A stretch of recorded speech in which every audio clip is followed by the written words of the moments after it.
We focus on history, culture, religion, art, social, and philosophy of Nusantara. Here, in the presence of Nusantara, we were made to be forgotten about the goodness of ourselves. Because negativity seems to be more interesting for us. Now, I'm Sutoyo Raharto and friends assist you to remind you, to awaken you that we still can find the gems of Nusantara. They are the great sights of Nusantara.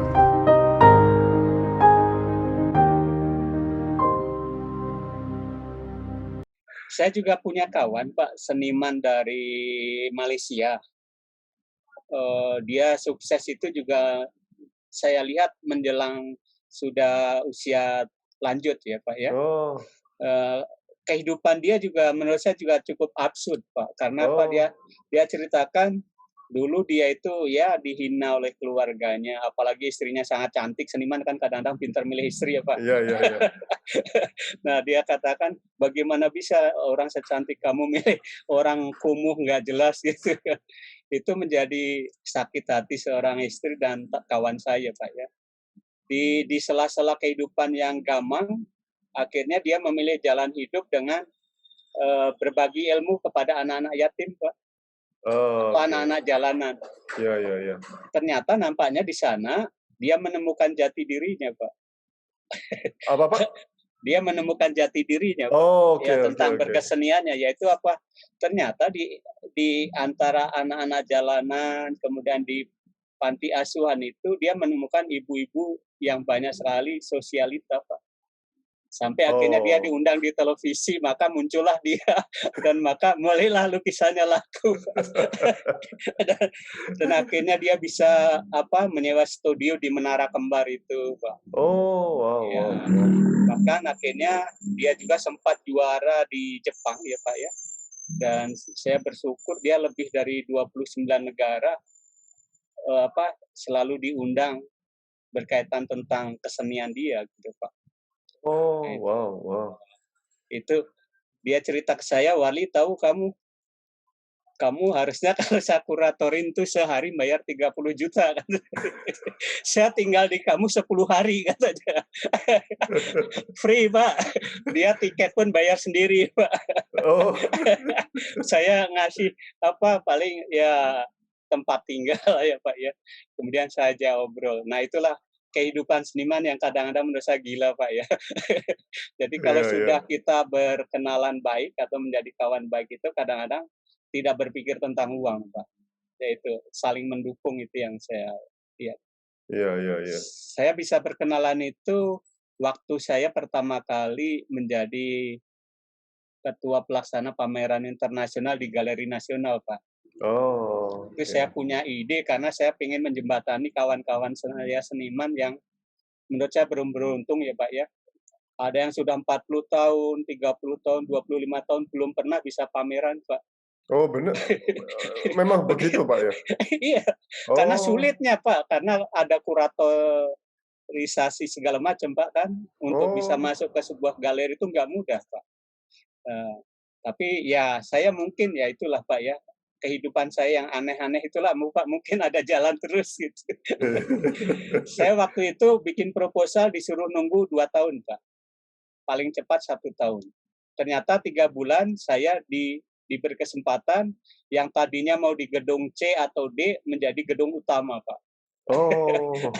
Itu yang menurut saya luar biasa dan ada kawan saya yang sampai nangis, Pak. Saya hidup mati saya di kesenian. Baru hari ini ada anak kecil yang bisa mengangkat saya. Dia berpikir saya orang tua, Pak.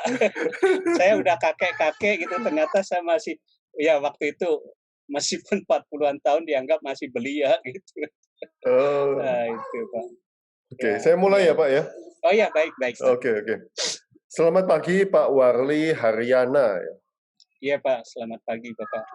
Seorang pelukis, seorang dosen, dan ada turnover bagi beliau ini. turnover bagaimana melihat tradisi budaya Nusantara. Oke. Saya mulai pertanyaannya, Pak ya. Sebelum pertanyaan, boleh saya ada video sedikit, Pak? Oh ya, boleh. Biar Bapak saya screen. Menurut saya biar Bapak juga bisa menjadi empati pada saya, Pak. Ya, Pak, ya. Oke, silakan, Pak, silakan. Ya, baik, Pak.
Kita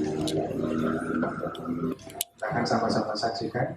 Kemudian malam ini juga menandai dimulainya pameran tunggal exhibition solar exhibition dari Bapak Warid. Sudah dinanti Pak. Sudah banyak yang jadi jangan segan-segan, dicolek saja Pak Waridnya. Nggak akan marah Bu ya. Gitu.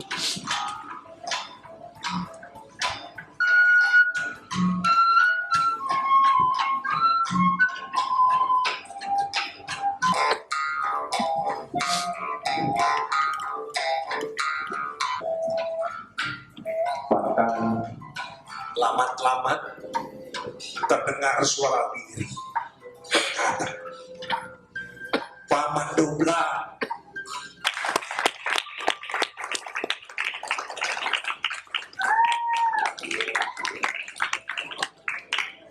Ayo, mudah-mudahan kita mendapatkan rezeki yang baik dan kesehatan yang baik.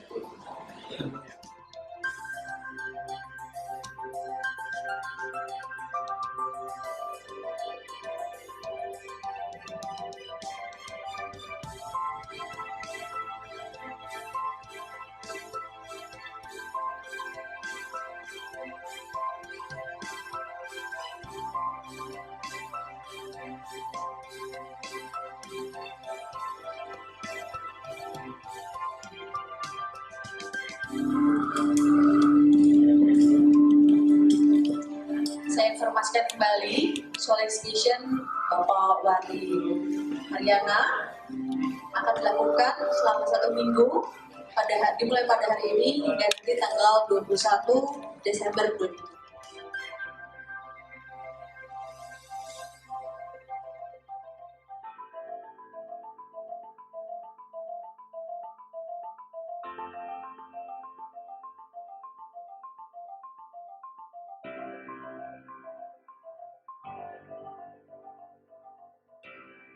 Demikian, Pak.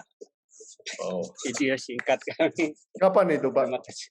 Ini tahun 2017 dan 2018, Pak. Oh, Kebetulan okay. saya 3 kali pameran tunggal waktu itu, Pak. Oh, oke. Di mana, Pak? Di Bandung, di Jogja, dan di Bandung lagi, Pak. Di Equilibrium itu ada di Bandung. Kemudian diminta khusus oleh Taman Budaya Jawa Barat, Pak. Oh, Ya. wow. Itu sama di Pendopo Art Space, Pak, di Jogja. Di samping itu diantaranya karya-karya yang saya pamerkan di Galeri Nasional, Pak. Gitu, Pak. Oh, tapi lukisannya beda-beda kan, Pak? Iya, betul. Karena saya termasuk orang yang agak aneh mungkin, Pak. Tidak menganut satu paham, Pak, begitu. Oke. Iya. Pak Warli, nanti kalau waktu ngedit saya masuk suara-suara dari luar, nanti saya minta video aslinya ya supaya saya bisa masukin yang tadi itu. Baik Pak, boleh Pak. Nanti saya kirim Pak video aslinya. Oke, siap, Iya. siap. Saya mulai ya Pak ya. Baik Pak, iya. Kemarin saya membaca sekilas tentang Bapak. Bagaimana keluarga pelukis wayang kulit dan dalang wayang kulit mempengaruhi kehidupan Bapak dalam berkesenian, Pak. Silakan. Iya. Oh ya, baik Pak. Terima kasih Pak. Ada dua hal yang perlu saya sampaikan Pak ya. Menjadi keluarga seniman tentunya menjadi kebanggaan tersendiri Pak. Secara kemasyarakatan, hidup di masyarakat ya Pak ya. Tetapi secara ekonomi, nah itu yang berantakan Pak. Sehingga kami 6 bersaudara hidupnya tergantung ketemu siapa Pak. Maka di sanalah kami bisa hidup sesuai kami dipertemukan alam di sana ya Pak, pendidikannya alam. Itu yang saya rasakan akhirnya sangat berpengaruh Pak. Makanya saya suatu saat menemukan suatu gagasan, saya harus tidak memulai seperti ayah saya. Ayah saya berkesenian cukup total Pak, terutama di musik keroncong, itu angkatannya gesang dan waljinah ya Pak ya. Ayah saya di Solo ya cukup punya nama lah di Radio Republik Indonesia Solo waktu itu ya Pak ya. Tapi ibu saya sangat marah dan meminta untuk berhenti tidak berkarir di musik Pak. Nah dari sana ayah saya mulai tahun 60-70-an itu Pak, melukis wayang di kaca Pak. Itu tren tuh sampai tahun 80-an Pak. Tapi setelah itu ya tren wayang kaca berhenti. Akhirnya ayah saya menjadi tukang cat Pak. Tapi karena latar belakang kehidupan seniman ya Pak ya, ayah saya banyak ditipu Pak. Jadi kalau dapat proyek suatu bangunan gedung itu jarang dibayar Pak. Ayah saya kan malu nagih, akhirnya yang nagih anaknya seperti saya Pak. Saya baru tahu ternyata saya dulu pernah jadi debt collector waktu SD Pak. Yang saya lucu Pak ya, ini cerita pengalaman hidup saya. Saya disuruh nagih yang uangnya itu jutaan rupiah, ternyata bapaknya cukup enteng. Dek, sampaikan ke bapak ya, ini om belum punya uang. Jadi ini untuk jajan adik aja gitu. Jadi setiap saya nagih selalu dikasih uang permen, saya bangga Pak. Tapi ayah saya yang marah-marah. Tapi ya itulah Pak, akhirnya dalam kehidupan, ya saya tidak tahu bagaimana berlanjutnya, akhirnya saya mengisolasi diri, dalam arti kata saya berpikir saya harus bisa mencari kehidupan sendiri Pak. Maka di masa kecil saya itu cukup dikenal tukang cari belut Pak. Karena dari cari belut itu saya bisa beli sepatu, bisa beli baju, dan bayar SPP untuk sekolah SD, Pak. Oh. Makanya saya suka cerita pada mahasiswa saya mulai kelas 2 SD itu sudah hidup mandiri. Karena dari sanalah saya bisa punya banyak pengalaman tentang kehidupan, dan itu nampaknya yang mewarnai kehidupan saya dalam berkesenian. Menurut saya itu, Pak. Kenapa? Akhirnya saya punya dua pilihan hidup, Pak. Saya berkesenian tidak semata-mata untuk mencari uang. Tetapi di luar itu saya juga berkesenian yang lain, yaitu dalam bidang desain, Pak. Karena memang pada intinya pada tahun 86 sampai 90 itu saya sekolah di Seni Rupa Yogyakarta, jurusan saya grafis komunikasi, Pak. Jadi pada masa itu, itulah jalan satu-satunya saya bisa mendapatkan uang untuk membiayai diri saya sendiri dan berkesenian. Seperti itu Pak. Jadi menurut saya dalam satu pihak ya cukup punya mental berat Pak menurut saya dengan keluarga seni itu. Bapak bisa bayangkan ayah saya seniman, ya dia seniman musik, kemudian pelukis wayang kaca, adik saya dalang, kemudian adik saya sinden, anaknya adik saya juga dalang dan juga sinden penyanyi. Itu kakak saya sendiri juga seni rupa ya Pak ya. Adik saya juga menjadi perupa juga. Jadi dari 6 bersaudara itu 6 Pak, kami di seni Pak. Jadi cukup katam lah ya Pak ya kalau bercerita tentang seni. Nah makanya kenapa saya kadang-kadang kok berpindah-pindah itu sebenarnya semata-mata saya ingin mencari jati diri saya, Pak. Itu begitu, Pak. Jadi sempat saya berangkat menjadi tukang sablon, ya Pak ya. Saya beli kertas sendiri, makanya saya menjadi di kartu nama itu saya tulis, Pak, saya seorang art director, tapi saya juga tukang kuli panggul, saya juga marketing, dan saya juga yang mengerjakan sendiri, desainernya saya sendiri, mencetak saya sendiri. Makanya kalau bercerita tentang dunia percetakan, alhamdulillah katam juga, Pak. Begitu, Pak, cerita sedikit tentang keluarga saya di seni, Pak, yang mempengaruhi hidup saya sampai sekarang, gitu, Pak. Nah, Pak, Ya, makanya apa? iya, Pak. Ya, mengapa Bandung, Pak? Mengapa tidak Solo dan Jogja, Pak? Nah, ini Pak, lucu juga Pak. Saya sempat ya Pak ya sebenarnya mendapatkan PMDK ya Pak ya waktu itu ya. Saya mendapatkan PMDK di ISI, itu ya Institut Seni Indonesia, karena sebenarnya kami SMSR atau Sesri itu sebenarnya dulu ISI itu sama Pak dengan Sesri. Hanya lulusan SMP dan SMA, maka ada kemudahan Pak, karena kecenderungan dosen-dosen juga latar belakangnya banyak yang dari Sesri begitu Pak. Termasuk rektor sekarang itu juga alumni kami Pak.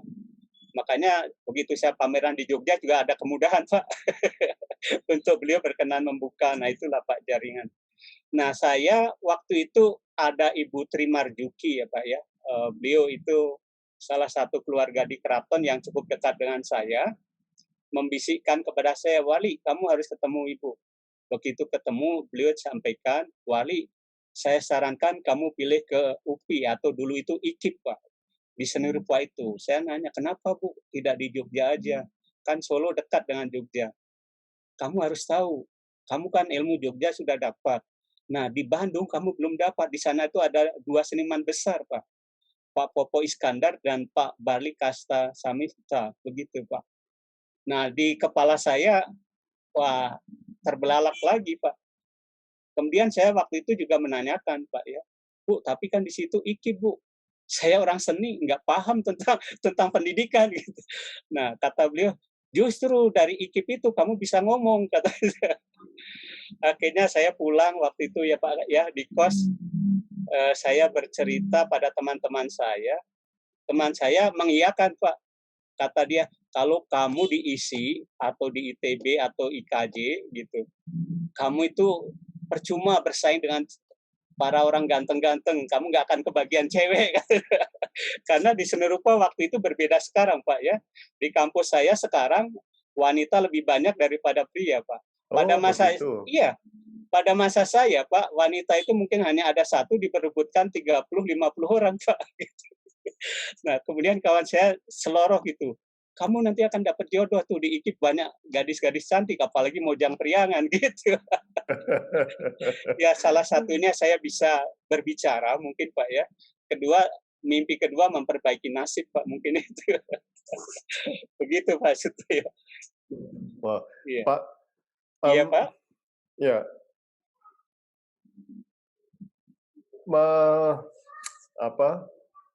Apakah kalau dilihat dari sudut pandang sekarang ya Pak ya, dari Jogja, Solo, Bandung itu seninya beda nggak Pak?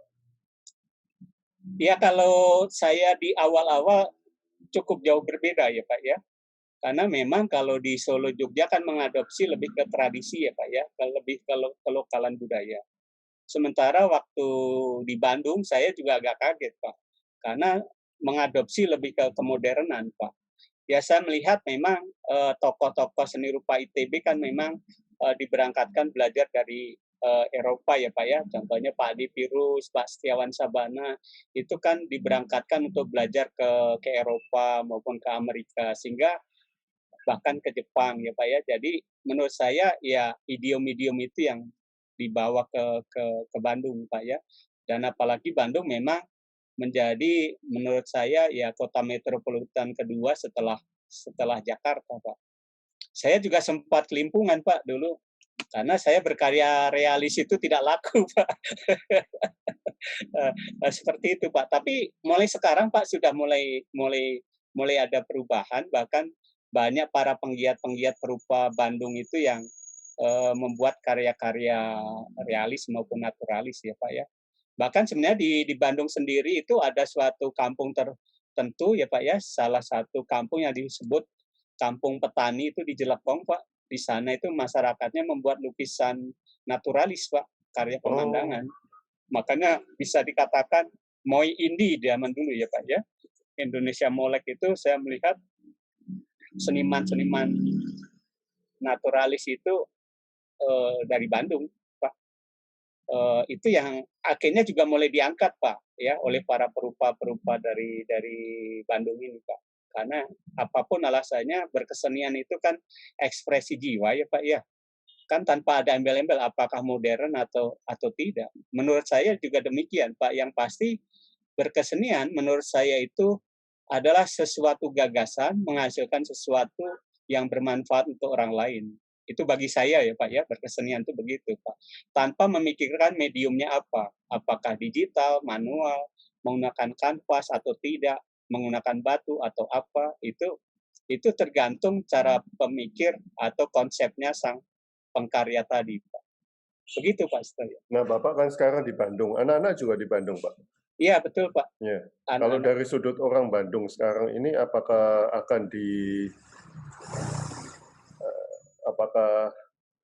anak Bapak akan dikirim ke Jogja atau Solo, Pak? Saya tidak tahu Pak ya. Yang kedua ya Pak ya, anak saya kebetulan yang kedua ini sangat menyukai bidang seni Pak. Udah beberapa kali juara nasional, baik juara desain maupun seni musik Pak. Saya tidak tahu apakah dia nanti tetap mau di Bandung atau di Jogja gitu ya, atau kemanapun. Kalau saya orang Jawa bebas Pak. Tapi karena istri saya ini orang Sundanis Pak, ini ada di bawah. Istri saya dari Leles Garut Pak. Anak saya yang pertama itu cita-citanya ke UGM Pak. Saya mengizinkan, tapi ibunya tidak boleh. Karena anak laki satu-satunya katanya. Terus nanti siapa yang bantu ibu nganter-nganter katanya. Nah itu bedanya Pak. Nah ini Pak ya, kalau saya pribadi bebas Pak. Malah saya berharap siapa tahu bisa meneruskan jejak saya nanti. Karena apapun alasannya saya cukup banyak kawan-kawan saya dari luar Pak ya. Yang banyak juga memberikan spirit pada anak-anak saya, kalau bisa kamu pintar, siapa tahu nanti mau sekolah ke Korea, ke Inggris atau Amerika, Om bisa bantu. Itu padahal orang asli sana Pak, orang asli sana. Nah, kalau misalnya mahasiswa, Pak, Ya. Bapak orang Bandung, itu Bapak akan rekomendasi kemana, Pak? Untuk berkarya atau ya, untuk melanjutkan pendidikan seni. Untuk melanjutkan pendidikan seni, kalau mahasiswa kami saya sarankan harus eksplor, Pak. Ya, artinya kalau misalkan sudah mendapatkan ilmu di Bandung, sebaiknya juga mendapatkan ilmu di daerah lain. Syukur-syukur juga di luar. Supaya menjadi apapun alasannya, kalau bisa di luar, anggap aja paling dekat di Malaysia misalkan. Itu kan juga ada culture yang berbeda, Pak. Saya punya masukan, Pak, kawan saya itu seniman muda dari Malaysia. Dan waktu saya datang ke sana juga dia begitu bahagianya Pak menceritakan saya, Pak Wali, dari hasil pameran saya bisa beli rumah. Rumah di sana ternyata cukup mahal dibandingkan di kita kan Pak. Ya, dia pernah melihat karya saya, dia katakan iri.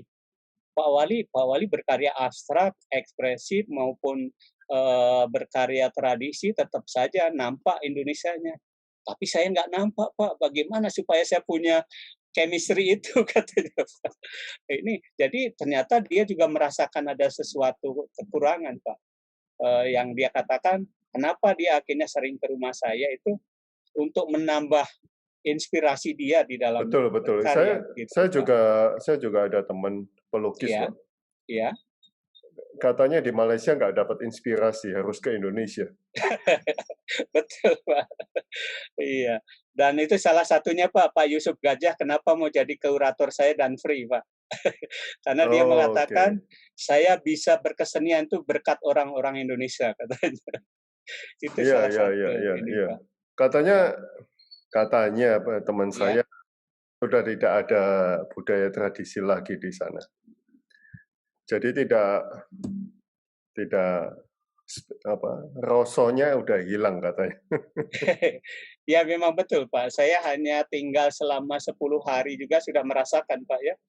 Kehidupan di Oh, sana oke. itu beda di kita Pak, angkot banyak ya Pak ya, angkot banyak, Gojek banyak. Di sana mau pergi kemana-mana harus sendiri dan bingung kadang-kadang Pak, kalau kawan kita tidak punya saudara. Saya bersyukur ternyata saya banyak kawan Pak.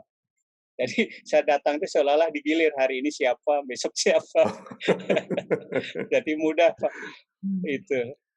Oke, Ya. dikatakan di media, Warli di Bandung hidupnya prihatin, Pak. Nah, semangat apa yang membuat Anda bertahan di Bandung, Pak? Ini agak sedih juga Pak ya, mengingat masa lalu. Saya boleh jujur ya Pak ya? Silakan, silakan. Ya, ya, ini mungkin mudah-mudahan kalau petinggi saya nanti nonton akan ketawa juga Pak. Saya mendapat PMDK mendapatkan jalur PMDK ke Bandung itu tidak punya uang Pak saya. Ya, saya minta izin bapak ibu saya hanya nangis karena ayah ibu kamu orang miskin tidak punya uang. Nah, ini saya cerita sedikit ya Pak ya. Dan ini juga sering saya ceritakan kepada mahasiswa karena suka mengeluh, Pak, saya nggak punya pensil, saya nggak punya ini. Saya katakan kalau kamu banyak hidup mengeluh, kamu matinya penasaran, kata saya gitu. Karena saya sudah kenyang dengan keluhan, Pak. Makanya termasuk istri dan anak saya juga kalau mengeluh saya langsung marah, Pak. Itu spontan aja, Pak. Dan ternyata marah itu boleh, Pak, sebagai kepala rumah tangga karena mendidik mereka gitu. Saya Pak ke Bandung pertama kali itu modal uang saya 25.000, saya ingat betul, itu sisa uang dari kawan saya dari Prancis, Pak. Namanya Vincent Meyer. Beliau seorang pemusik. Beliau sebenarnya berharap besar sih saya di Jogja, Pak, supaya berteman terus. Tapi karena banyak masukan dan mungkin itu garis hidup saya memilih ke Bandung, Pak.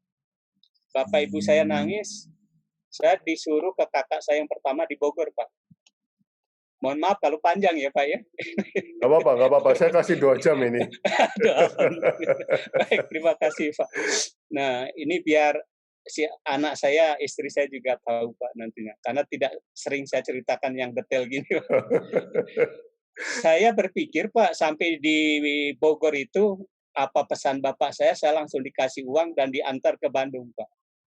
Ternyata kakak saya marah besar. Kebetulan waktu itu dia bekerja di perusahaan bolam ya Pak ya, quality control, dia bisa memasukkan pegawai dengan mudah waktu itu. Dia katakan, kamu anak kere saja, pengen kuliah, ngegaya kamu, katanya. Saya jadi bingung, apa perkataan orang tua saya dan kakak saya Pak. Jadi pokoknya tidak bisa, saya nggak ngasih duit. Kalau kamu mau pergi, silakan pergi, tidak ada uang. Itu Pak ya, sambil melempar gayung dan air Pak ke saya. Ya, saya tidak marah ya Pak ya, karena itu hidup masa lalu ya Pak ya, kakak saya juga mungkin perjuangannya juga keras. Tapi anehnya Pak, kakak saya melempar gayung, usia 54 tahun sekolah S1 Pak. Karena dia ingin merasakan kuliah seperti saya Pak. Dan anehnya lulus Pak. Gitu. Anehnya lulus ya. Dan sempat beberapa kali menjadi kepala kapul di apa ya Pak ya, di armada taksi lah ya Pak. Nah, itu singkat cerita Pak, saya akhirnya pergi. Waktu itu uang saya 25.000 ya Pak ya. Ongkos saya dari Solo, Bogor, dan ke Bandung itu 12.500, sisa 12.500 Pak. Saya datang ke UPI, ternyata di kampus itu sudah dimulai yang namanya ospek Pak. Sementara saya daftar ulang aja belum, registrasi belum. Akhirnya saya berangkat ke kantor, saya ditanya suruh bayar uang 125.000 Pak. Oh, oke. Iya. Cukup Saya Pak. saya ngejengok Pak. Uang saya kan sisa 12.500 Pak. Dia langsung, oh tidak bisa, ini tidak bisa. Jadi saudara, saya langsung ngotot waktu itu Pak. Bapak juga harus mengerti saya jauh-jauh dari Solo, datang ke Bandung ini membawa surat PMDK untuk diterima kuliah di sini. Bagaimana Bapak menolak? Saya mampu membayar Pak, tapi titip dulu 10.000. Ketawa semua Pak itu. Ini sekolah nenek moyang loh, kata. Tapi akhirnya Pak dengan berat hati beliau menyampaikan saya diminta membuat surat kepada rektor waktu itu Pak. Waktu itu Profesor Dr. Andes Abdul Qadir ya Pak ya. Saya ini dan kebetulan diterima Pak ya. Nah, sisa uang 2.500 Pak. 1.500 saya sumbangkan ke masjid Pak. Sisa 1.000 hidup sampai sekarang. Bagaimana itu Pak? Kalau di Nalar Pak sekarang saya nggak berani ya Pak ya. Saya mau ke rumah makan aja Pak, mohon maaf ya, ke kafe kopi aja misalkan, atau ke rumah makan yang setingkat heritage misalkan Pak. Saya bawa uang 200.000 aja nggak berani Pak. Apakah cukup tidak? Tapi saya dulu uang 1.000, tidak punya saudara, tidak punya tempat tinggal, saya hidup sampai sekarang. Bapak bisa bayangkan bagaimana kehidupan saya masa lalu. Makanya saya sudah terbiasa Pak, kalau dulu itu di kampus, saya kalau pagi ke kamar mandi itu, maaf Pak ya, toilet anak-anak seni rupa itu cukup artistik Pak. Baunya luar biasa ya Pak ya. Kalau sekarang bau parfum Paris mah mending Pak ya. Kalau dulu kan baunya jengkol ya Pak ya. Itu kalau pagi saya minum Pak. Nah minum itu sarapan pagi saya di kamar kecil Pak. Siang begitu, sore pun juga begitu Pak. Makanya kalau saya diajak kawan-kawan saya lari, saya tidak berani Pak. Karena perut saya pasti bunyi. Orang Jawa bilang koplak dan sakit perut. Nah, dari sejarah itu Pak ya, saya akhirnya sempat, mohon maaf Pak ya, saya sempat sedih. Saya berdoa sama Tuhan, ya Allah, kalau saya hidup di dunia ini tidak bermanfaat, kenapa saya harus hidup? Mendingan saya mati ya Allah. Saya begitu Pak. Mohon maaf Pak ya, saya sampai emosi.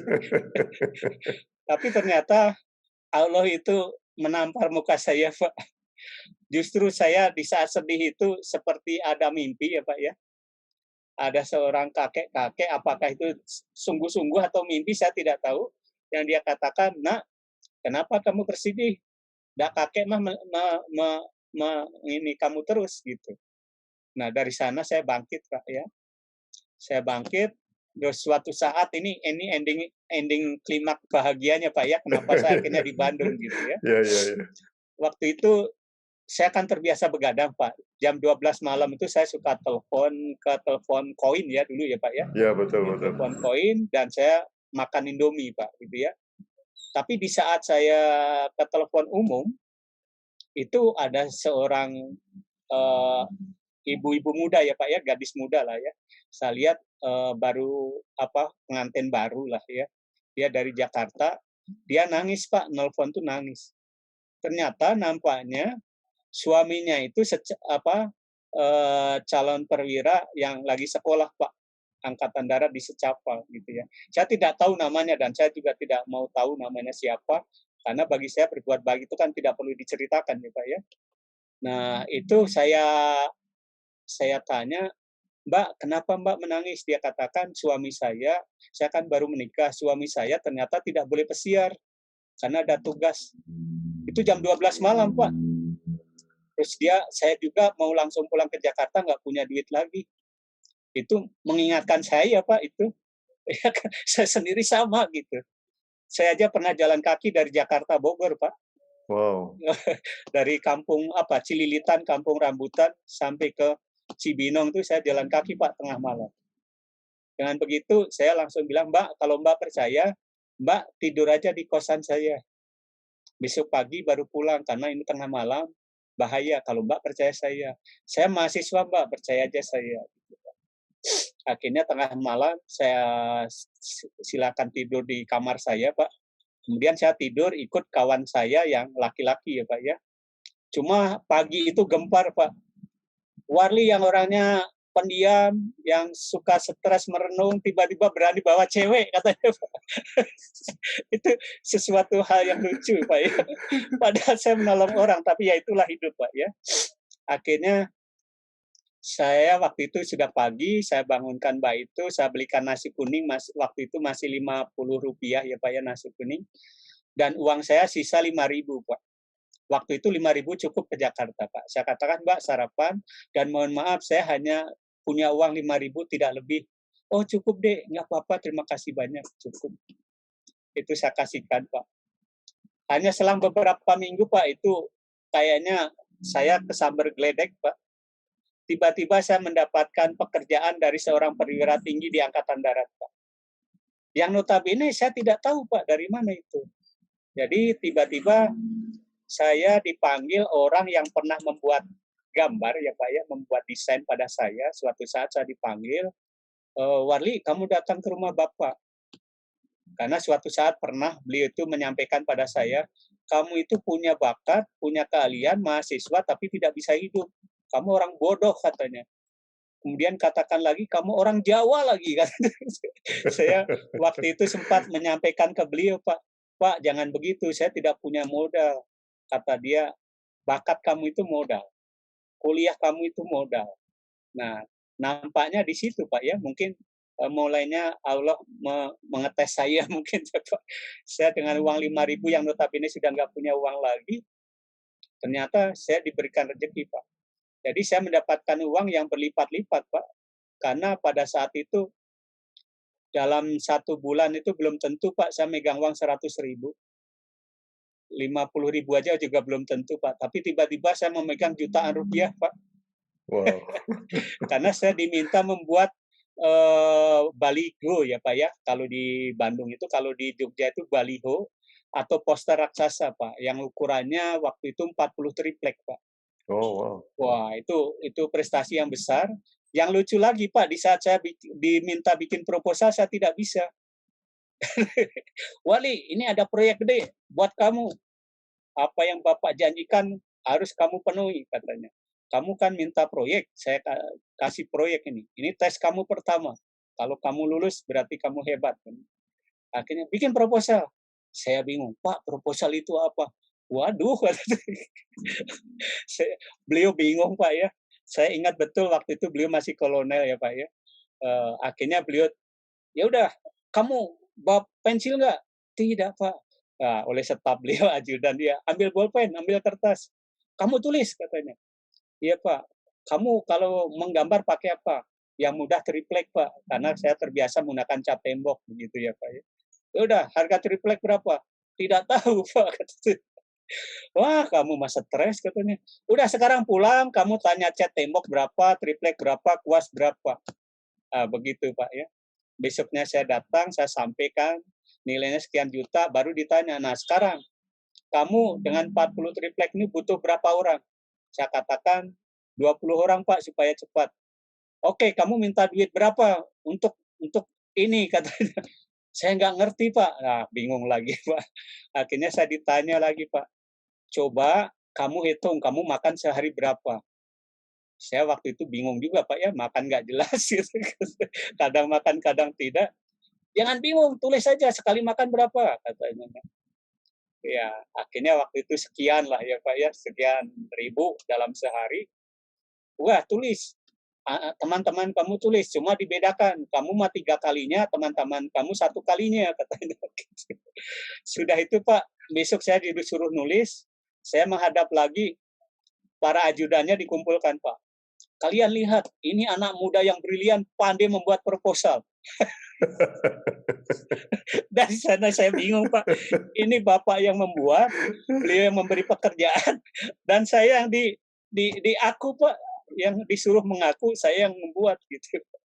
Nah, singkat cerita Pak, saya bersyukur dari sanalah saya akhirnya mengenal para petinggi di Angkatan Darat ya Pak ya. Meskipun awal mula saya 1 jam 2 jam Pak dipropos itu diinterogasi ya Pak ya. Kamu benar mahasiswa? Solidih ini kumuh gitu ya Pak ya. Kayak jangan-jangan kamu teroris gitu. Saya orangnya polos Pak. Begitu ketemu perwira saya sampaikan, Pak, saya tadi 1 jam lebih dipropos. Ya udah nanti sama Bapak, ternyata di ospek juga Pak itu propos. Akhirnya setiap saya datang kepada komandan beliau, saya selalu dihormat Pak, siap. Nah itu ternyata ada hal yang mudah dan gampang dalam hidup Pak ya. Sepanjang, makanya saya katakan saya di Bandung menemukan secercah cahaya dari kegelapan Pak. Dari situ Pak saya mulai bangkit hidup saya Pak. Dan dari sana saya mulai berani berbicara, Pak, berani juga menyampaikan beberapa hal berkaitan tentang komunikasi. Meskipun sampai sekarang banyak juga kawan-kawan yang bilang, oh Wali mah banyak omong. Menurut saya tanpa banyak omong kita itu tidak bisa melakukan apapun. Ya, ya, Saya betul. menjadi seorang praktisi yang hebat kalau saya tidak berbicara, siapa yang kenal saya, Pak? Itu Pak yang saya lakukan. Akhirnya bagi saya ngomong perlu, Pak. Dan saya ceritakan pada siapapun, termasuk pengalaman saya, banyak saya ceritakan pada mahasiswa saya, siapa tahu ada juga yang tidak beruntung seperti saya, Pak. Saya pernah punya anak, Pak, ya, saya sempat juga sedih, karena Pak, anak itu kalau saya ajak ngerjain proyek tidur, Pak. Oh, Ya, sempat saya marahin, kamu itu kalau saya ajak makan selalu nambah 2 piring, kata saya. Ternyata dia jujur, Pak. Pak, saya dari Blitar ke Bandung ini nggak punya uang. Ibu saya ya orang biasa saja. Dari situ saya nangis juga, Pak. Wah, ini jangan-jangan kayak saya dulu gitu. Akhirnya anak itu, ya udah supaya kamu bisa makan, ajari anak-anak saya kaligrafi dan menggambar. Nah, begitu, Pak. Itu alhamdulillah, Pak, beberapa murid saya ada yang jadi dosen, ada yang jadi guru, ada yang jadi kaprodi juga ada. Itu berkat kedekatan saya dengan mereka, Pak. Jadi kalau ada anak-anak yang aneh-aneh kayak saya, justru saya dekatin begitu. Itu intinya, Pak. Saya ya singkat cerita, Pak, mulai 93 itu benar-benar mulai awal saya bisa hidup di Bandung, Pak. Dan saya akhirnya menemukan banyak komunitas. Meskipun di tengah jalan seperti pohon ya, Pak, ya, begitu pohon itu tinggi pasti angin kencang juga ada. Saya juga mengalami itu di saat hidup pertama dengan istri saya, Pak. Makanya menurut saya bersyukur istri saya teruji, Pak, hidup dengan seorang seniman gitu. Jadi sudah, kan biasanya kayak selebritis ya, Pak, ya, sakit sedikit, lapar sedikit, minta cerai gitu kan. Istri saya alhamdulillah, Pak, puluhan tahun tidak, Pak. Itu, Pak, yang menarik bagi saya di dalam kehidupan, Pak. Begitu, Pak. wow. Sampai sekarang banyak kok, Pak, anak-anak mahasiswa yang begitu, Pak. Kan Saya melihat, di yayasan kita kan bantu ya. itu, Pak. Anak-anak mahasiswa yang diisi kebanyakan. Oh, iya. Waduh. Nah, kebetulan, Pak, saya kan sekarang dipercaya menjadi sekretaris departemen ya, Pak, ya, di jurusan atau departemen saya. Saya hampir tiap semester selalu tanda tangan, Pak. Iya, ternyata ada bapaknya yang tukang cilok. Bapak tahu ya cilok ya, Pak, ya? Tahu. Cilok Iya. Bandung. Iya, cilok Bandung itu kayak bakso tapi sebenarnya kanji ya, Pak, ya? Kanji. Iya, digoreng. Iya, digoreng dan ditusuk kayak sate gitu, Pak. Itu berdagang itu suami istri, Pak, pakai ini kecil. Aduh, saya juga sedih juga, Pak, itu. Tanda tangan untuk apa, Pak? Untuk mendapatkan bantuan keringanan biaya, Pak. Oh, oke. Iya. Tahun lalu sih masih ada yang sampai 100%, Pak. Tapi tahun ini saya tidak tahu, ya mungkin karena anggaran negara juga kurang, Pak, ya. Kemarin hanya diberikan 25 dan 50%. Itu pun tidak semua dapat, Pak.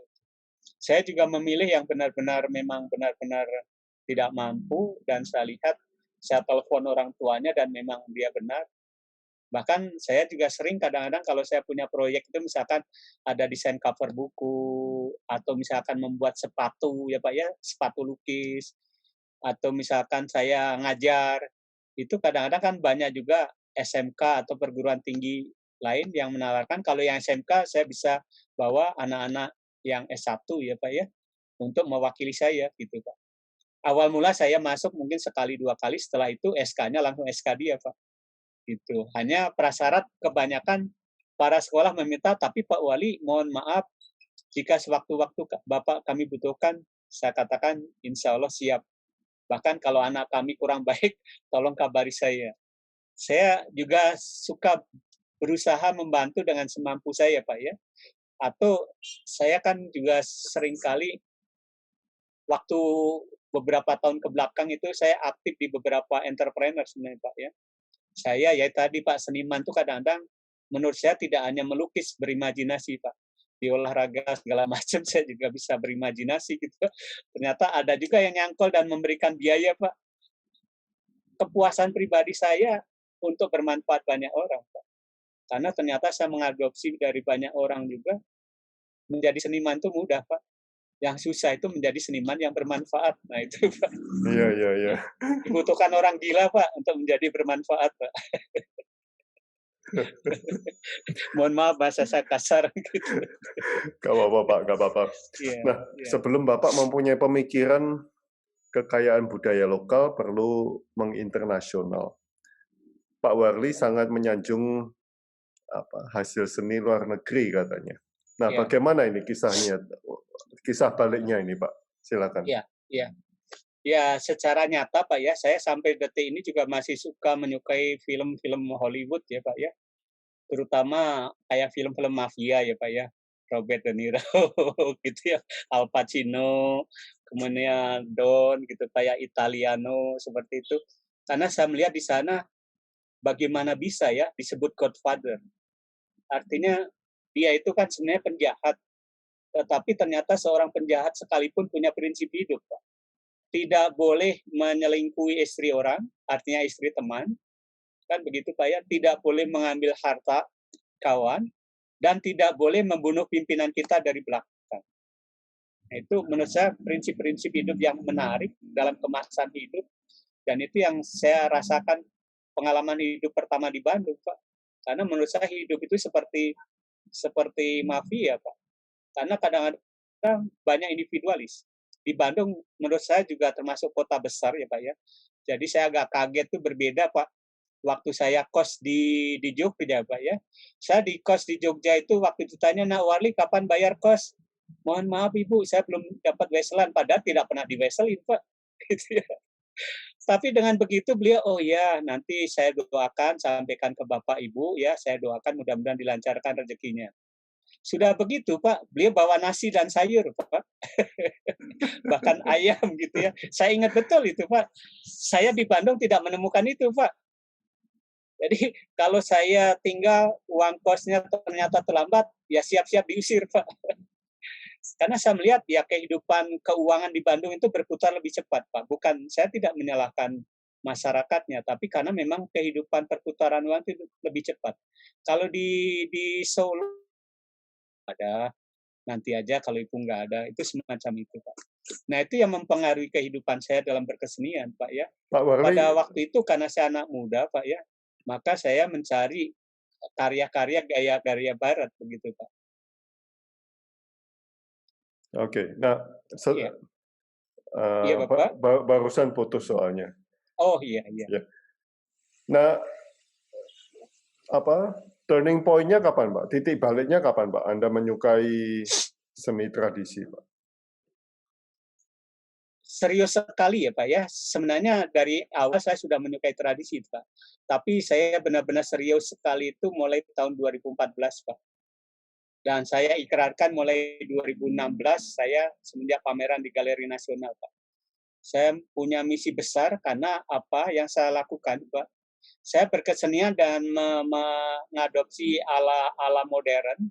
Saya belum menemukan kepuasan batin saya gitu Pak. Tetapi setelah saya mengadopsi kelokalan budaya, saya bisa memahami karakter orang tua saya, dan saya bisa menyelami kenapa ayah saya itu hidupnya miskin, ibu saya miskin, begitu Pak ya. Dan kenapa adik-adik saya itu, mohon maaf Pak ya, sampai juga ada adik saya itu yang cuci darah Pak. Pagi ini cuci darah, nanti sore itu sudah jadi dalang Pak. Karena alasannya Pak, bayar cuci darah itu mahal. Dan dia harus minimal 2 minggu sekali, karena kalau tidak lumpuh itu Pak. Sampai ya meninggalnya almarhum adik ipar saya Pak. Itu saya merasa saya menemukan kedekatan Pak.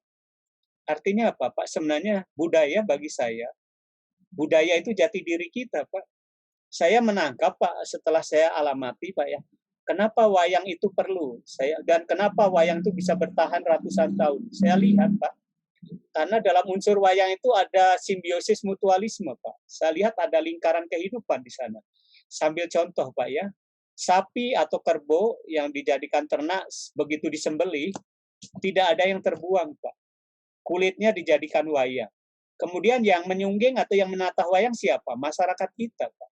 Kemudian siapa yang membeli wayang? Masyarakat kita juga, Pak. Yang nonton wayang siapa? Masyarakat kita, Pak. Jadi sebenarnya kalau simbol-simbol wayang ini diadopsi dalam ekonomi, Pak, tidak ada yang miskin menurut saya, Pak. Nah, ini menurut saya yang perlu saya akhirnya meskipun tidak melalui wayang purwa yang benar-benar jelimet ya, Pak ya. Menurut banyak orang, malah semalam saya ngobrol juga dengan Pak Amno, Pak. 2 jam juga, Pak, saya ngobrol dengan beliau. Saya menanyakan karena saya penasaran kenapa Bapak kok gila juga pada wayang gitu.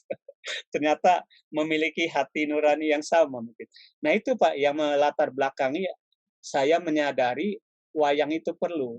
Meskipun orang tidak membutuhkan, tapi suatu saat pasti perlu. Dengan cara apapun. Makanya mulai sekarang pun Pak, saya dalam disertasi saya juga mengangkat tentang wayang Pak. Tetapi di sana, di dalam disertasi saya meneliti tentang Wanda Wayang, tetapi aplikasinya nanti mahasiswa saya itu membuat wayang kontemporer atau modern, Pak, berdasarkan persepsi mereka. Karena apa? Dengan itu mereka akan mau menyukai wayang, harapan saya begitu, Pak.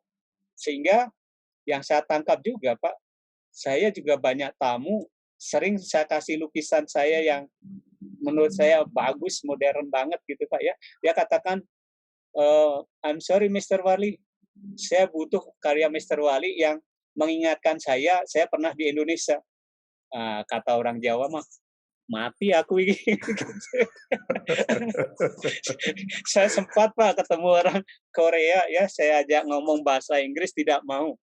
Ketemu orang Jepang, saya ajak ngomong bahasa Inggris nggak mau. Dia bilang, Mr. Wali mendingan ngomong bahasa Sunda, bahasa Jawa, atau Indonesia. Oh. Ya, mati lagi saya waktu itu. Nah, dari situ Pak, akhirnya saya ini. Dan saya ternyata ketemu juga seorang kurator dari Prancis, Claire Payton, ya Pak ya. Saya juga ketemu legend graffiti dunia Pak, Sonic Bed, sudah ke rumah saya dan itu didatangkan khusus oleh kawan saya waktu saya sebagai ketua pameran internasional. Dia beberapa waktu ya selalu ngamati karya saya Pak.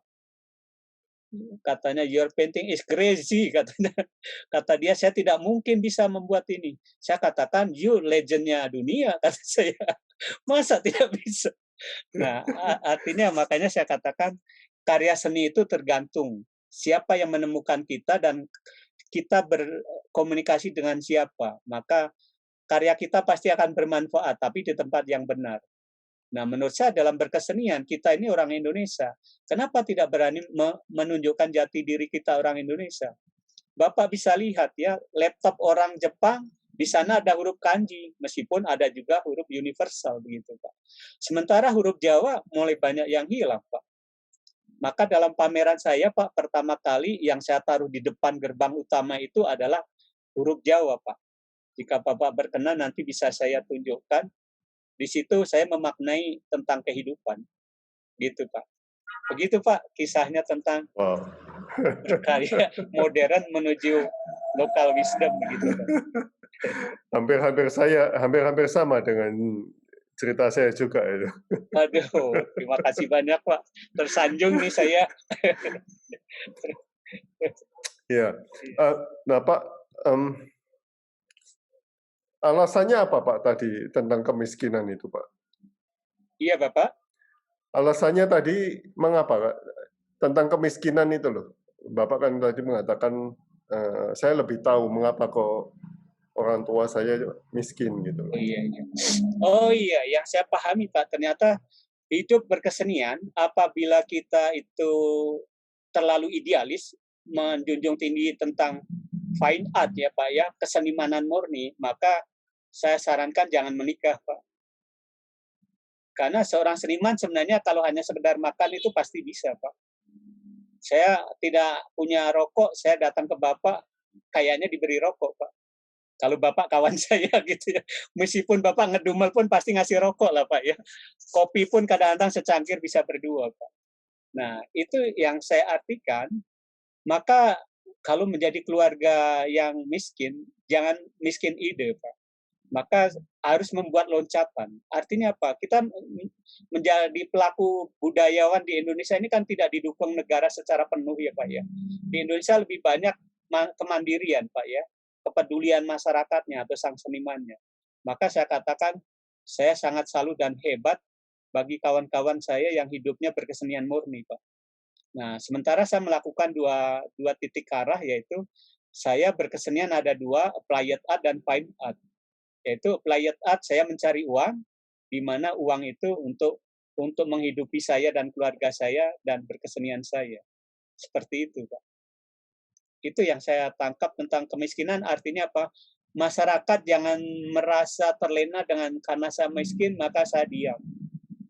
Saya pernah minta mati aja, Allah menampar saya, Pak. Ternyata hidup sampai sekarang gitu loh. Ini menurut saya kalau saya memang meminta karena saya miskin akhirnya pasrah ya saya mungkin hanya tiduran terus dan tidak menghasilkan apapun. Itu Pak yang saya tangkap Pak. Oh. Nah, Pak Warli sering menciptakan lambang event olahraga nasional Pak. Katanya termasuk PON ya, lambang Pak. PON ya. Iya. Nah, bagaimana kisahnya itu Pak? Nah ini kisah yang semakin menarik ya. Semakin menarik karena saya sempat dianggap gila juga Pak mungkin ya. Karena apa? Saya merasa bersyukur ya Pak ya. Sebenarnya tahun 93 Pak. Karena saya punya, meskipun waktu itu saya mahasiswa, tapi saya sudah punya pegawai kurang lebih 20 orang Pak. Iya, tapi sekarang saya sudah bukan mahasiswa, malah nggak punya pegawai Pak, paling hanya 1-2 orang. Kebanyakan kalau ada proyek aja Pak saya panggil gitu, karena nggak mampu gaji Pak. Nah itu yang menarik ya Pak ya.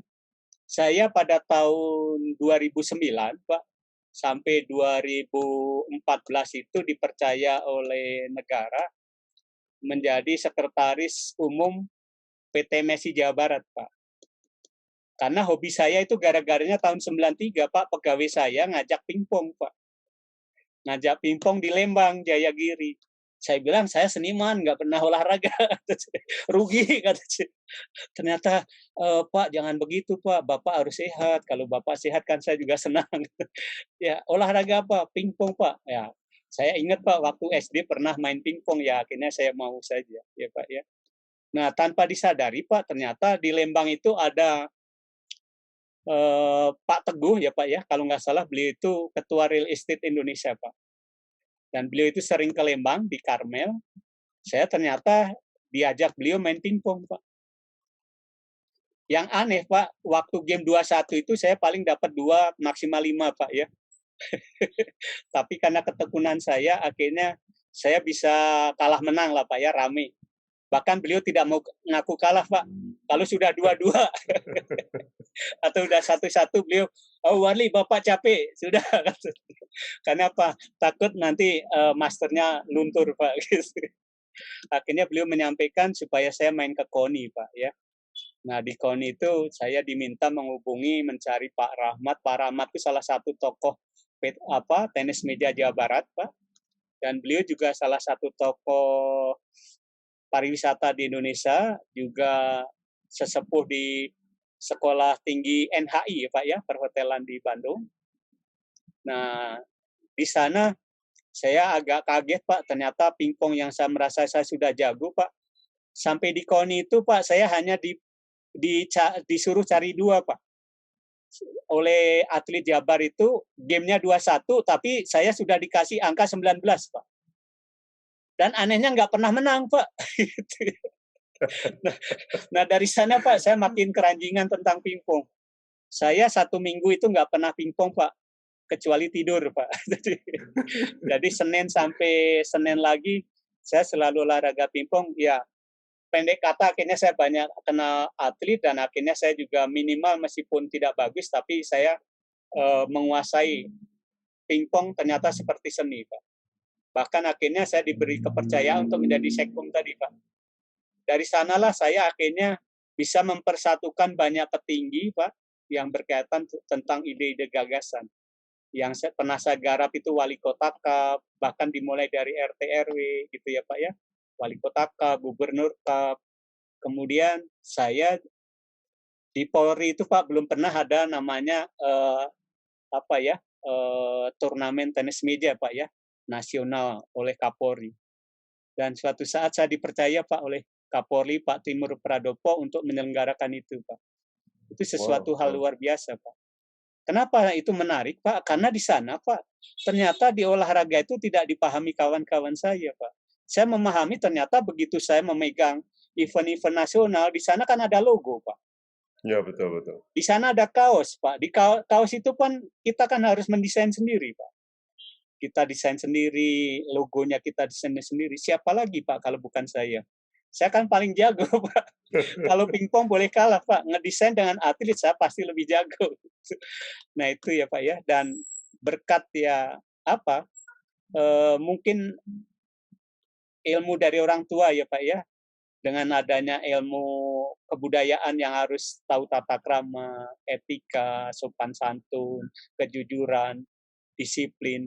Itu yang saya akhirnya merasakan, yang diajarkan ayah saya menyukai keroncong, menyukai wayang itu ini. Karena apa? Buktinya begitu saya banyak ketemu orang, beliau-beliau suka pada saya itu Pak. Padahal dari tampang tidak menarik Pak. Nah itu Pak ya. Nah singkat cerita, suatu saat kawan saya ini menjadi kepala dinas olahraga Pak. Nah akhirnya kebetulan di Jawa Barat diminta untuk menyelenggarakan Pekan Olahraga Nasional.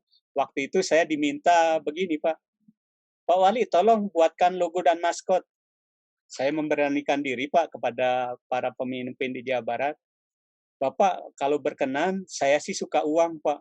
Tapi karena ini eventnya nasional bagaimana kalau dilombakan? Oke. Dia langsung bilang, wah ini menarik banget ini. Kata beliau begitu. Tapi kamu rugi nggak dapat duit. Saya sampaikan lagi Pak, saya lebih bahagia Pak kalau Pekan Olahraga Nasional ini dikenal oleh seluruh Nusantara. Wah, otak kamu brilian juga nih. Buat konsep, katanya. Akhirnya saya buat konsepnya tentang bagaimana hadiah juga Pak, yang notabene waktu itu dianggarkan cukup murah ya Pak ya. Saya merasa bersyukur ajuan saya disetujui Pak. Juara 1 itu tadinya 5 juta menjadi 50 juta Pak. Juara 2, 20, tadinya 3 juta jadi 20 juta, juara 3 10 juta Pak. Dan yang 20 besar itu mendapat 3 juta rupiah Pak. Itu di ACC Pak. Oleh Pak Gubernur dan Kadisubdar melalui Kemenpora begitu Pak. Habis selesai itu pimpinan memanggil saya, Wali, kamu sukses menyelenggarakan event ini, tapi kamu nggak dapat apa-apa. Ya sudah, mulai sekarang proyek-proyek yang berkaitan dengan desain kamu yang pegang. Nah dari situ Pak saya merasa ternyata untuk mendapatkan sesuatu yang besar itu butuh pengorbanan Pak. Saya tadinya tidak berpikir apapun Pak tentang proyek-proyek itu ya Pak ya, tapi ternyata nah itu yang nampaknya perlu juga mudah-mudahan generasi milenial terutama mau belajar seperti saya Pak. Karena yang notabene karya saya Pak, desain saya waktu itu kalau boleh dihargain Pak ya, maksimal mungkin 5 juta aja banyak yang komplain Pak. Kurangin dong gitu ya.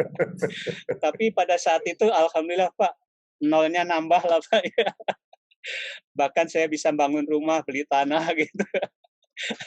itu yang menurut saya berpikir terus, ternyata ya melalui komunikasi, melalui silaturahmi ya, artinya melalui olahraga saya bertemu banyak orang Pak di sana. Di sana ada sekda, di sana ada gubernur, di sana ada Kapolri, di sana ada rektor. Alhamdulillah Pak, meskipun di kampus saya sendiri saya tidak terkenal Pak. Tapi alhamdulillah Pak, kalau Pak Rektor sekarang, Pak Warik sekarang sudah banyak yang tahu saya. Iya.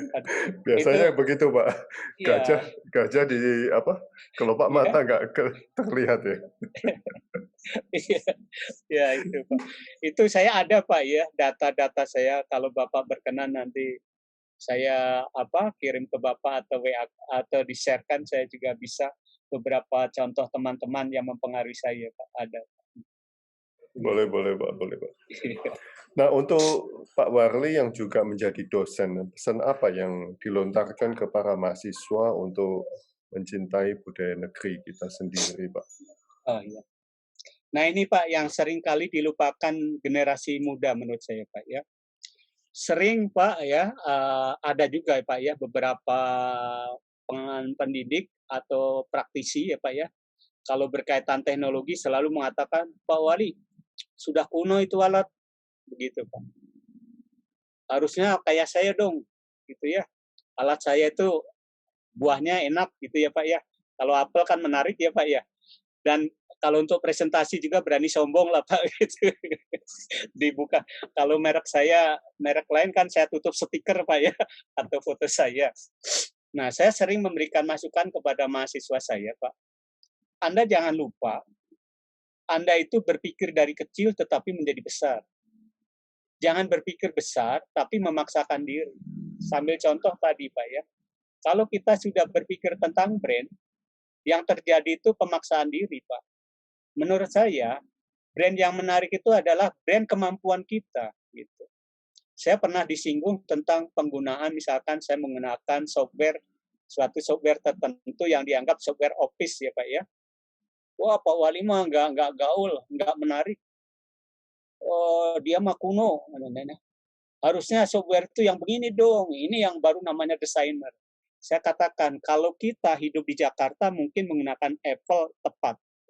Tapi di Bandung itu belum tentu. Karena bagi saya, Pak, bagaimana kita memaksimalkan alat, itu yang utama, Pak. Itu yang saya sarankan pada mahasiswa. Sehingga supaya mahasiswa tidak berlomba-lomba alat dia yang terbaik, begitu Pak ya. Saya sering mencontohkan anak saya sendiri hanya menggunakan HP Android harga di bawah 1 juta sering juara nasional, Pak. Yang saya sendiri kadang-kadang sebagai dosen, saya nggak mampu menggambar poster kayak gini menggunakan HP yang kecil, anak saya bisa. Itu sering saya ceritakan, bukan berarti saya menyombongkan anak saya, tapi saya memberikan contoh yang ada, dan itu di depan mata saya perlu saya ceritakan pada mahasiswa saya. Kemudian kedua saya, Pak, saya menggunakan software yang dikatakan tidak terlalu diagung-agungkan dalam kaum desainer, tapi notabene hasil yang saya yang peroleh lebih besar daripada kawan-kawan saya menggunakan software lebih tinggi, Pak. Jadi mindset itu yang harus dirubah. Bagaimana kita menggunakan alat yang secukupnya, tetapi menjadi besar. Termasuk kita, Pak, tentang kita berkarya. Ayo kita berkarya itu, makanya saya sering menanya, kalau sebelum berkarya, teman-teman mahasiswa itu saya tanya, kamu asalnya mana? Pak, saya dari Banten. Budaya apa di Banten itu yang masih ada sampai sekarang? Coba kamu bikin karya. Oh Pak, saya dari Bogor. Di Bogor itu ada Thales, kata saya. Kamu bisa nggak gambar Thales atau Thales itu menjadi produk apa dalam seni? Itu sering saya ceritakan kepada mereka, Pak. Karawang misalkan, tentang ya goyang Karawang atau gitu ya Pak ya. Di Bandung banyak banget Pak, ada wayang golek macam-macam. Atau tentang adanya view Bandung yang menarik. Ini menurut saya bisa menjadi sesuatu khasanah budaya yang kita angkat dan kita tidak pusing Pak. Karena Pak objeknya ada di kita, sumbernya ada di kita. Sehingga waktu kita berkarya merasa ada yang kurang, kita mudah bertanya kepada siapa. Sementara kalau kepada sumber, mohon maaf ya Pak ya, kalau kita mengadopsi terlalu tinggi, misalkan saya sangat suka sekali tentang Van Gogh. Oke ya, filosofi hidup Van Gogh menarik. Karyanya cukup hebat, mahal sekali. Tetapi kan saya menanyakan langsung tidak bisa. Dan saya melihat karya dia langsung juga tidak bisa. Sementara berkesenian kan mencampur warna itu membutuhkan apresiasi dan empati jiwa kita, Pak. Nah, sementara misalkan saya membutuhkan wayang golek. Saya cukup datang ke Jelekong, ke dalang wayang golek, saya sudah bisa melihat wayang golek, Pak. Saya menanyakan tentang filosofis wayang golek, dia bisa menjawab. Nah, itu, Pak. Artinya saya berpikir, saya mungkin sempat menyampaikan ya pada webinar Bapak ya. Saya bertemu dengan Pak Nyoman Nuarte, ternyata pemikirannya hampir, saya mungkin malah akhirnya saya katakan mengadopsi. Karena apa? Saya akhirnya menjadi percaya diri, Pak. Pak Nyoman menyampaikan, Mas Wali, kita selaku seniman tuh jangan terlalu ke barat-baratan.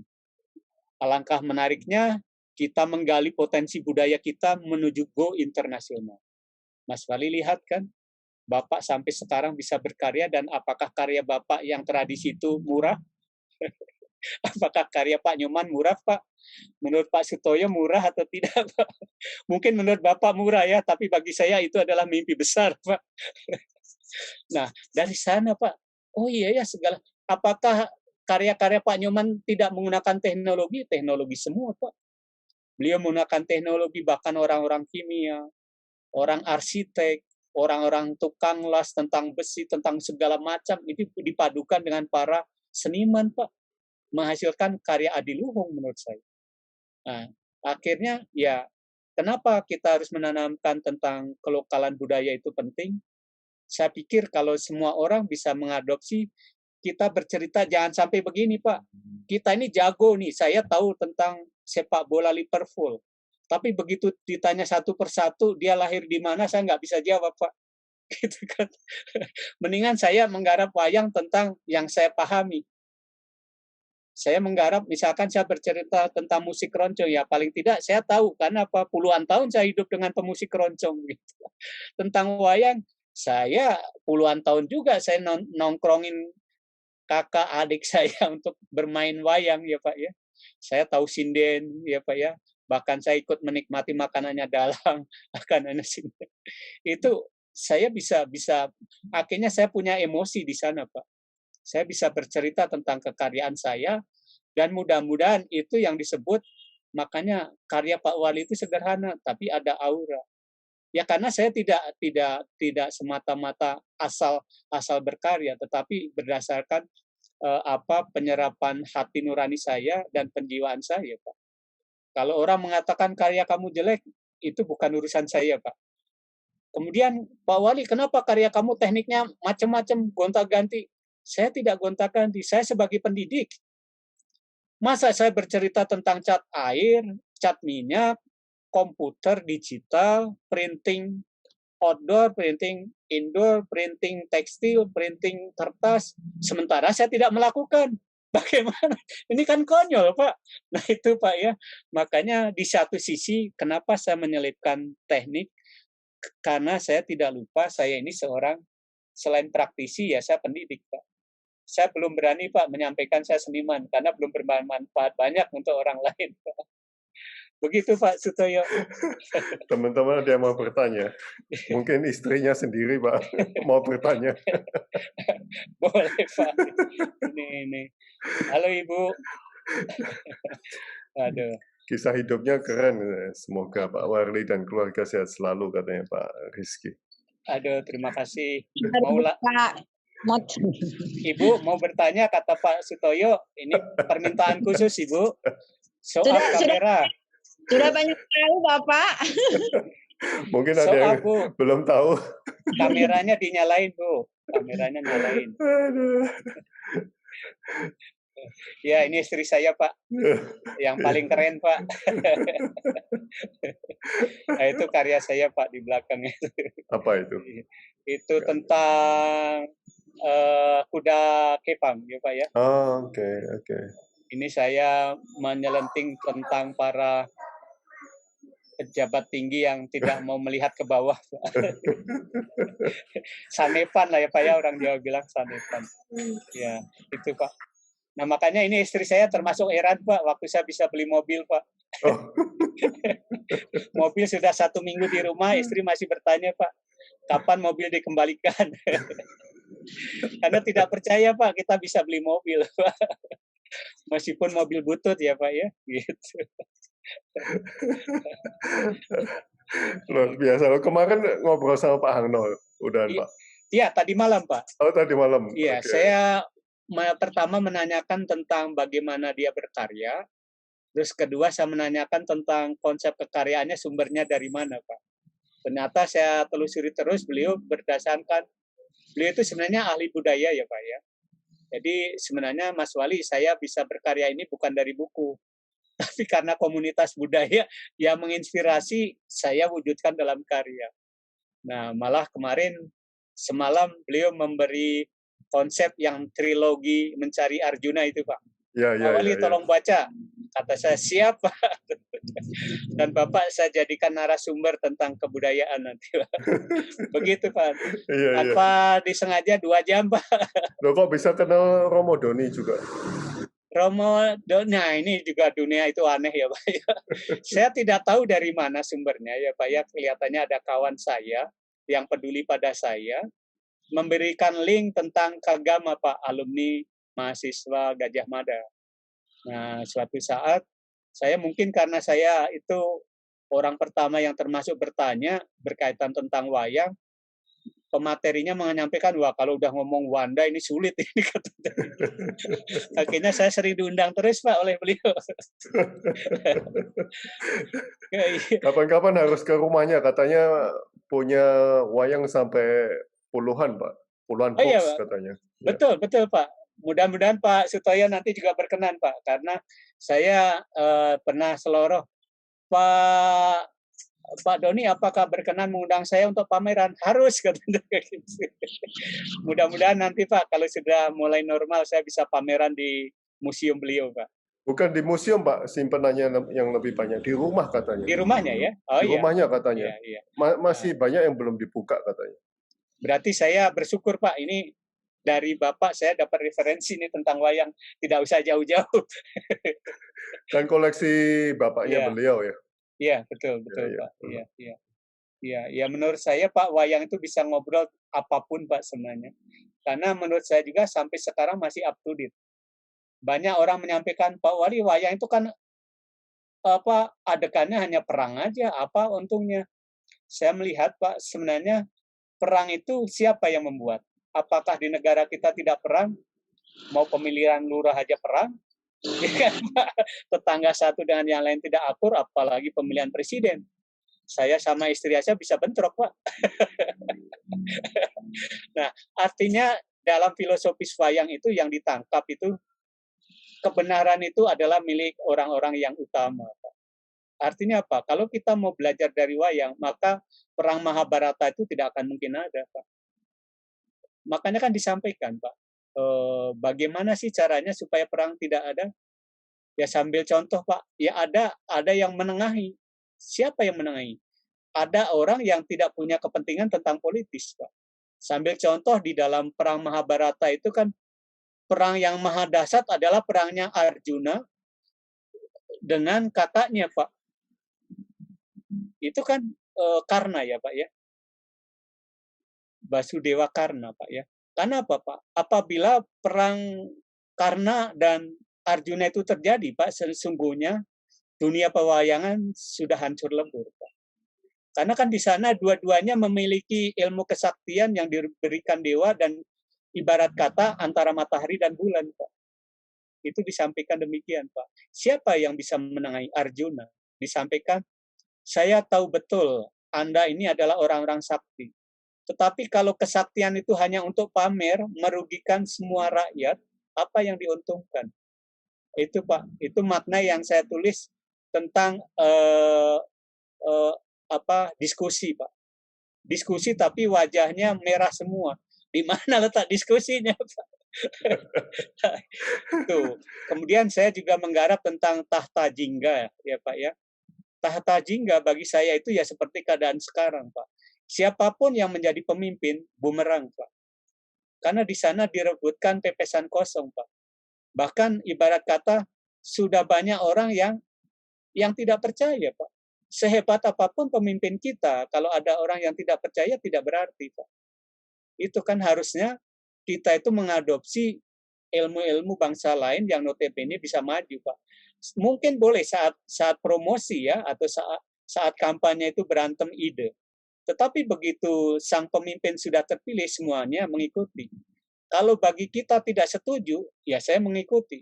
Paling nanti dibuktikan dengan kekaryaan kita sehingga nanti masyarakat tahu tentang apa yang kita perbuat. Itu saya katakan, makanya Pandawa dan Kurawa kan sebenarnya sama-sama tidak ada yang untung, Pak. Karena buktinya Kurawa hangus lebur, Pandawa pun juga menyesali diri dan akhirnya meninggalkan dunia, kan Pak? Mati mukso ibarat kata kan begitu, Pak. Dia kan mencari jati diri. Nah ini harusnya apa yang diuntungkan bagi kita berebut tulang ya Pak ya, tanpa isi Ya, daging. itu yang sering diomongkan Romodo nih. Mungkin saya salah satunya yang kecipratan ilmu kauruhnya gitu. Oke, terima Iya, kasih Pak Warli atas sharing-nya, ini sangat bermanfaat sekali. Iya, sami-sami Bapak. Kula ingkang matur nuwun sanget nih. Sangat luar Aduh, biasa karyanya iya, dan iya. pengalamannya. Matur nuwun Bapak. Iya, iya. Kita harus ketemu di Bandung, Pak. Baik, baik Pak. Ya, Ya, saya ya. sangat bersyukur kalau Bapak. Nanti ada hadiah untuk Bapak. Waduh, Karya berarti saya, Pak. berarti Ada karya saya. Tapi apakah menurut Bapak bagus atau tidak? berarti besok saya berangkat, Pak. Masih ada lockdown ya Pak ya. Baik Pak, kapanpun terima Bapak ke kasih, Bandung Pak. sepanjang ya, ya sama-sama Bapak. Terima kasih. Kembali Bapak.